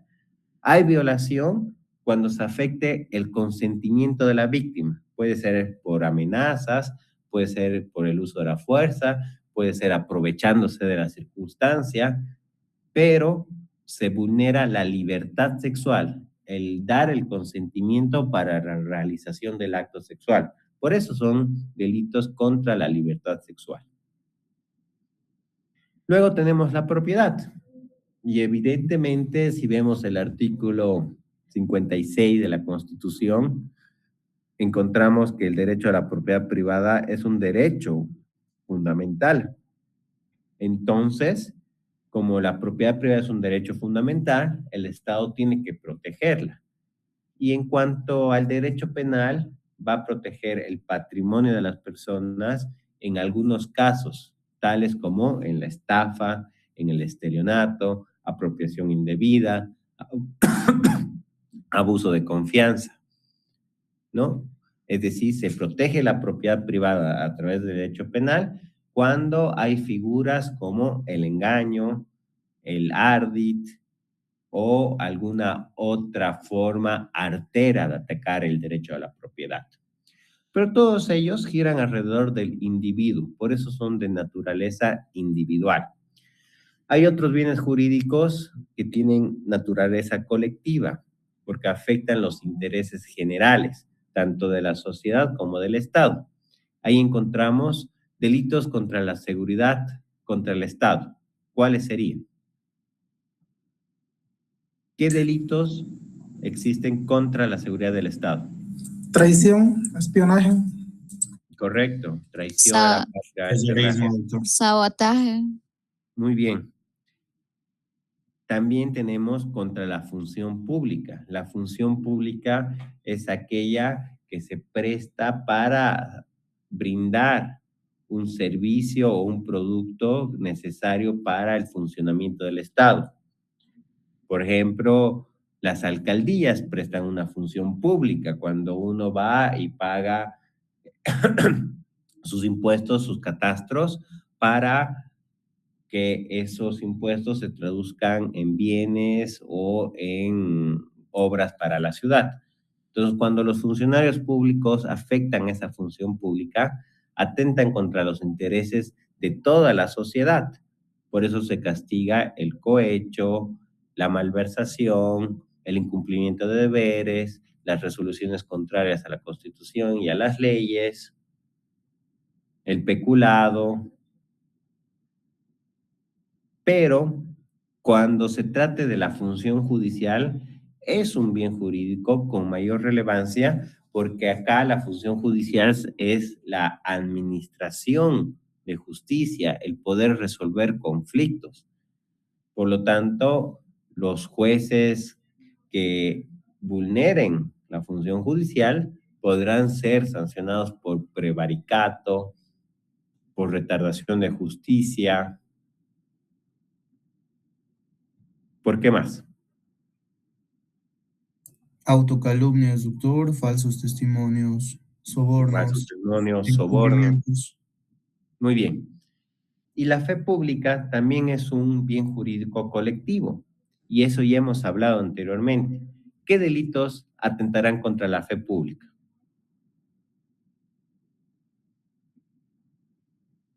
Falsedad ideológica, falsedad material, uso de instrumento falsificado, falsificar monedas, falsificar billetes, falsificar cheques, falsificar precintos de seguridad, etcétera, etcétera. También encontramos contra la seguridad común, incendios, estragos o delitos contra la economía nacional, industria y comercio. Aquí encontramos, por ejemplo, contra la libertad de comercio, la libertad de trabajo, desvío de clientela, atentado contra los servicios básicos, etcétera, etcétera, ¿no? Entonces, cada delito tiene como fundamento la protección de un bien jurídico protegido. Por eso el derecho penal se legitima, porque tiende a proteger estos bienes. No se trata de castigar por castigar, no se trata de perseguir al diferente, al opositor, sino se trata de castigar a aquellas personas que atenten contra estos bienes que son esenciales para el individuo como para la colectividad. Bien, siguiente principio de intervención mínima del derecho penal. Esto seguramente ya lo han escuchado a través de que el derecho penal es de última ratio. Quiere decir que se acude al derecho penal cuando todas las otras ramas del derecho no han podido resolver el conflicto. La intervención penal implica un control racional de los medios empleados. Por lo tanto, no todos los bienes jurídicos deben ser protegidos por el derecho penal, sino se deben acudir a las otras vías del derecho civil, administrativo, para defender ese bien jurídico. Y un ejemplo claro de esto es el artículo 117, párrafo 2 de la Constitución, que establece la abolición de sanciones privativas de libertad por deudas u obligaciones patrimoniales. Este precepto constitucional lo recogemos desde 1994, cuando se da la reforma a través de la ley Bladman. La ley Bladman tiene su nombre en honor al ministro de Justicia de Gonzalo Sánchez de Lozada. Y René Bladman, desde mi criterio, ha sido el mejor abogado boliviano que ha existido. Ha sido profesor en muchas universidades de Europa, concretamente en las universidades de Alemania, y aparte ha sido fiscal de la Corte Penal Internacional. Y cuando ha sido ministro de Goni, promovió la ley de abolición de cárcel por deudas o obligaciones patrimoniales, porque hasta ese momento deber plata implicaba la posibilidad de entrar a la cárcel. Y ustedes imaginarán que la cárcel estaba lleno de deudores pobres que, en vez de buscar su rehabilitación, los confinaban a situaciones muchas veces en hacinamiento o condiciones poco higiénicas, y no se resolvía el conflicto, que era cumplir una obligación patrimonial. Por lo tanto, hoy en día se tiene claro que por deudas no hay cárcel, excepto en qué casos, doctores.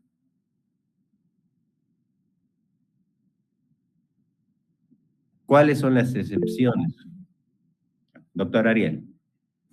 Deudas por asistencia familiar, deudas por beneficios sociales del trabajador. Muy bien, doctor. Esas dos deudas, si bien son de carácter patrimonial, sí tienen la posibilidad de un apremio corporal, porque se quiere garantizar la urgencia del necesitado en el caso de la asistencia familiar o del trabajador, porque se entiende que la asistencia familiar es proporcionada para la subsistencia de la persona, del necesitado, al igual que los beneficios laborales son proporcionados para garantizar la subsistencia del trabajador y de su entorno familiar. Entonces, al margen de esas dos formas de deudas patrimoniales, no va a haber apremio corporal, porque no se tiene que utilizar el derecho penal para cobrar deudas. Hay otras vías para cobrar deudas. Puedes acudir a la vía civil, por ejemplo. Y solamente cuando se agoten todas las vías podrás acudir al derecho penal.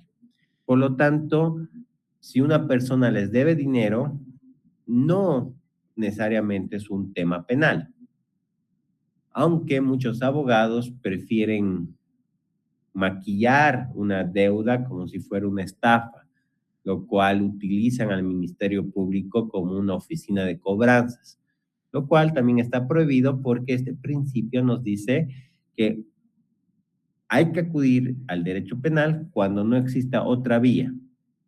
Y en nuestro ordenamiento jurídico hay una vía específica, la vía ejecutiva, por ejemplo, para cobrar deudas o obligaciones. Pero lo importante también es saber que este principio de mínima intervención responde a una política criminal del Estado. Los legisladores se preguntan qué hechos afectan los bienes jurídicos protegidos y los ponen en grave peligro. Y se tienen que también preguntar si no existen otros medios para proteger estos bienes jurídicos en cuestión. De ahí que el derecho penal es subsidiario, porque se lo utiliza cuando se han agotado los demás medios, y fragmentado, porque solo con relación a algunos ataques a los bienes jurídicos en concretos. Por ejemplo, el patrimonio es un bien jurídico protegido. Hemos visto hace rato que tiene naturaleza individual. La propiedad privada está protegida penalmente por el Estado, pero no en todas sus esferas, por eso es fragmentado. Solo va a ser protegido cuando se haga con violencia, robo, cuando se lo haga de manera artera, hurto, o cuando se lo haga a través de engaños, estafa. Pero si el patrimonio está en peligro porque te deben plata, el derecho penal no interviene, solo cuando haya violencia, como en el caso de robo, digamos, o cuando hayan engaños, como en el caso de estafa. ¿Qué dicen, doctores? ¿Está claro? Súper. Sí, doctor. Ahora bien, el siguiente principio es de la culpabilidad y esto está relacionado sobre todo con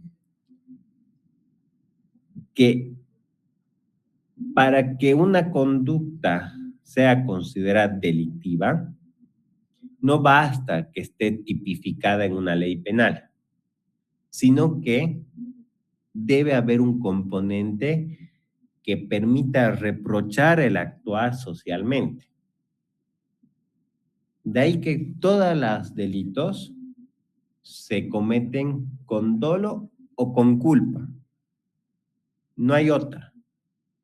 No puede haber un delito accidental. O hay dolo o culpa. Fortuito no existe. Tiene que concurrir al menos uno de los dos elementos subjetivos. Hasta este momento hemos estado hablando de elementos objetivos, lo que la ley nos dice, pero ya hay otro componente que es lo subjetivo, y es que en la conducta tiene que concurrir o dolo o culpa. ¿Qué es el dolo, doctores? Es cuando se tiene la intención de algún acto, doctor. Sí, artículo 14 nos dice conocimiento e intención de cometer el delito. ¿Y qué es la culpa? Artículo 15 del Código Penal.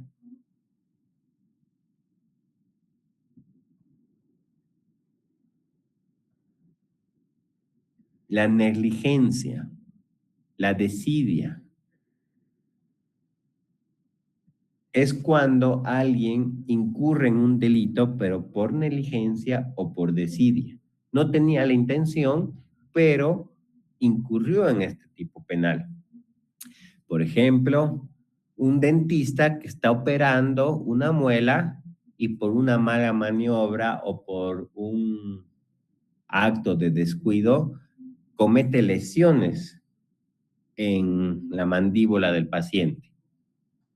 Entonces esas lesiones no pueden considerarse dolosas, pero sí han sido cometidas por negligencia. Entonces concurre culpa.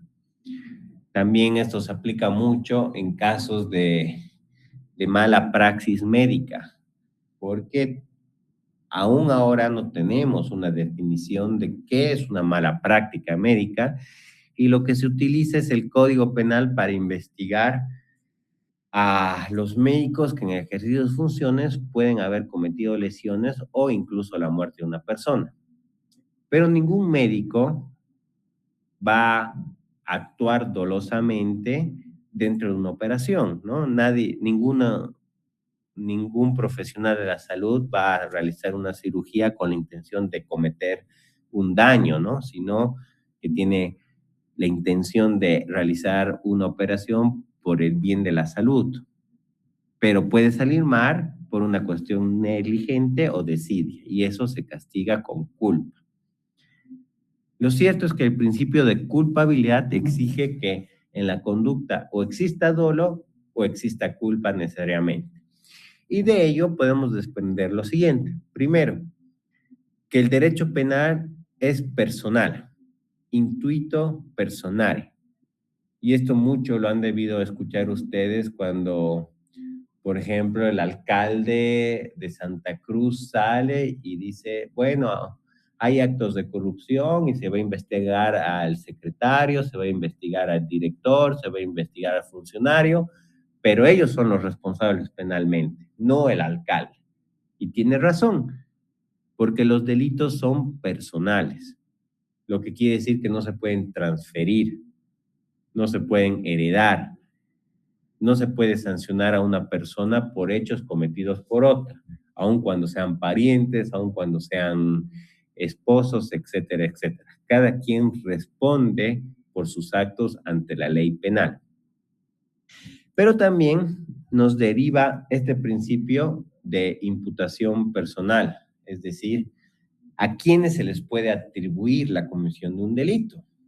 Y si nosotros vemos en el Código Penal, encontramos que las personas mayores de 14 años son penalmente responsables, aunque entre los 14 y 18 se utilicen reglas especiales por ser adolescentes infractores conforme al sistema penal juvenil, que es el Código de la Niñez y Adolescencia. En esos casos, cuando el imputado está comprendido entre 14 y 18 años, puede tener responsabilidad penal atenuada y se lo va a juzgar como infractor, pero sí tiene responsabilidad penal y van a ser las autoridades correspondientes en quien va a definir eso. En este caso no va a ser el juez penal, va a ser el juez de la niñez y adolescencia. Y las penas son más pequeñas, son disminuidas porque se quiere evitar que el adolescente infractor entre a la cárcel por mucho tiempo. Y además es que tiene que buscarse en lugares separados, ¿no? No se lo puede enviar un adolescente infractor a Palmasola, sino a un centro de rehabilitación en concreto. En cada ciudad hay uno diferente de los infractores. Ahora también hay personas que directamente son inimputables porque no entienden la antijuricidad de su acto. Es decir, ¿ustedes saben qué es la cleptomanía? ¿Quién es el cleptómano? ¿Es una persona que tiene la manía de sustraer algo? Sí, y es un trastorno de la personalidad. ¿Tendrá sentido que esta persona que tiene un trastorno de la personalidad encerrarla en una cárcel porque no entiende la antijuricidad que es el sustraer bienes ajenos? Sí, sería un acto de crueldad simplemente. A estas personas es necesaria una terapia, otro mecanismo para regular su conducta y no necesariamente la cárcel, porque en la cárcel no va a entender la antijuricidad de sus hechos. Por lo tanto, cuando una persona no entiende por una cuestión de falta de conciencia o por un trastorno, no se le puede atribuir la comisión de un delito, no se le puede reprochar. Por ejemplo, a una persona con discapacidad mental, grave discapacidad mental. ¿Será justo que lo encerremos en la cárcel cuando no entiende por qué cometió quizás lesiones a su compañero? Una persona con síndrome de Down que tiene una pelea con un compañero y le causa lesiones, ¿será correcto que lo mandemos a la cárcel? Porque ¿será que él entiende la antijuricidad de su acto? No. Entonces esas personas directamente no pueden ser atribuibles la comisión de un delito. Y también en este punto es importante señalar que en Bolivia las personas jurídicas todavía no tienen responsabilidad penal, excepto aquellas que estén vinculadas con delitos de corrupción y relacionados. Es el único caso donde las personas jurídicas en Bolivia tienen responsabilidad penal. Pero en los demás casos no. Quien responde penalmente por las personas jurídicas son sus representantes legales. Y eso lo establece el artículo 13 ter del Código Penal. Bien. Y por último, vamos a analizar los principios de proporcionalidad y humanización de las penas. De ahí que volvemos al artículo 15 y 114, párrafo 1 de la Constitución, que nos habla de cuál es la finalidad de la pena, y es que queremos la educación, la rehabilitación y la reinserción. Y por lo tanto, los tratos crueles, inhumanos, degradantes, la tortura y la pena de muerte también van a estar prohibidos. La proporcionalidad es eso, dar el castigo que corresponda por el hecho. Y también que el castigo no sea una tortura, no sea un maltrato, sino que tienda a la rehabilitación de la persona en la sociedad. Y aquí nuevamente les repito, ¿no? Que cuando Bolivia ha expulsado la pena de muerte en el artículo 15 de la Constitución, ya no la puede volver a introducir. Por eso también es a veces divertido escuchar cómo algunas personas, por ganar atención o ser foco mediático, hablan de incorporar la pena de muerte para los delitos más sensibles, por ejemplo, violación contra niños. Obviamente es un delito sumamente atroz, pero no podemos volver a incorporar la pena de muerte, porque ya hemos tenido ese debate, se supone. Y finalmente la pena de muerte tampoco es que nos ha dado buenos resultados. Es decir, en los países donde existe la pena de muerte, China, Estados Unidos y otros, se ha utilizado sobre todo la pena de muerte para perseguir a los opositores. Eso es el caso chino. Y además que la pena de muerte no permite la revisión de la sanción, porque no se olviden que errar es humano y existe el error judicial. ¿Cuántas veces ha dado que se sanciona, se condena a una persona, pero años después se descubre que no, que él no había sido? Como el caso del doctor Jerry Fernández en La Paz. Este doctor que ha sido acusado de haber violado a un bebé de 10, 9 meses, cuando él siempre ha manifestado su inocencia, pero por la presión social y tal, se comió por lo menos 4 años de detención preventiva y también fue sancionado a 25 años de cárcel por un tribunal de sentencia de La Paz.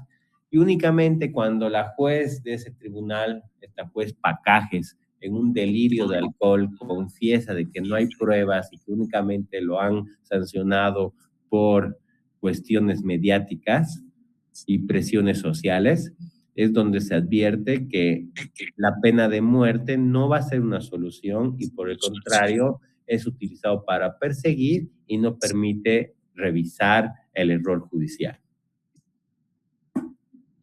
La tendencia, doctores, en general es evitar la criminalización. La tendencia actual del derecho humano, del derecho penal, en virtud de esta proporcionalidad y humanización de las penas, es evitar la criminalización de las conductas y acudir a otras vías para proteger los bienes jurídicos. Y ahí vemos, por ejemplo, el tema de las drogas. Es uso de sustancias controladas en Bolivia es un delito actualmente. Pero, ¿realmente ustedes consideran que al adicto se lo deben cerrar? ¿Será que a un adicto mantenerlo en la cárcel lo va a rehabilitar? Por el contrario, la prohibición, la criminalización de las drogas genera mayor violencia por el rédito económico que eso genera. Por lo tanto, la tendencia es despenalizar el consumo de las drogas, ¿no? Ese es el caso de Uruguay, el caso de Argentina, donde, por ejemplo, ciertas drogas, si bien no son legales, su consumo no implica la cárcel, porque no tiene sentido mantener a los adictos o a los peces chicos en la cárcel cuando los grandes narcotraficantes generan grandes riquezas con estas prohibiciones. ¿Dudas, doctores? ¿Preguntas? ¿Alguna inquietud que tengan respecto a lo que hemos manifestado?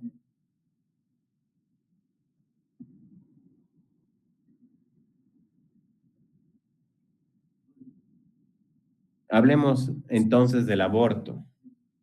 ¿Abortar en Bolivia es un delito? Sí, doctor, eso tipificado en el Código Penal. Sí, doctor, con una excepción, sí. ¿Cuál es esa excepción, doctor? En caso de violación o que la madre corra riesgo de vida, se puede optar al aborto impune conforme al artículo 164, que ha sido declarado inconstitucional, ¿no? Sí, Y precisamente sobre esa declaración de constitucionalidad quería comentar que se lo ha declarado constitucional el delito de aborto, pero ha flexibilizado las excepciones. Por ejemplo, la mujer que ha sufrido violencia sexual y ha quedado embarazada por ello, puede abortar sin necesidad de denunciar. Es una de las flexibilizaciones que se han dado. Sin embargo, la tendencia parece ser que se evite la criminalización del aborto, porque al margen de ser una discusión entre el derecho a la vida y el derecho al proyecto de vida que pueda tener una mujer, lo cierto es que el aborto es una cuestión de salud pública. Independientemente de nuestra concepción que tengamos, los abortos en la sociedad van a suceder. Ahora, que se sucedan en una clínica clandestina o un hospital puede ser la diferencia entre salvar o no la vida de la mujer. Entonces, el debate debe centrarse no tanto en legalizar el aborto, sino en despenalizar, que las mujeres que adopten esta decisión no sean penalizadas, criminalizadas por ello. Y eso creo que es la tendencia conforme a lo que estamos viendo de la humanización de las penas y también de la intervención mínima del derecho penal en la vida. Bien, entonces, si no tenemos dudas, volvemos dentro de 15 minutitos para la segunda mitad de la clase. Les agradezco mucho la atención en esta primera parte. Está bien, doctor. Gracias. Listo. Gracias. Ya nos vemos.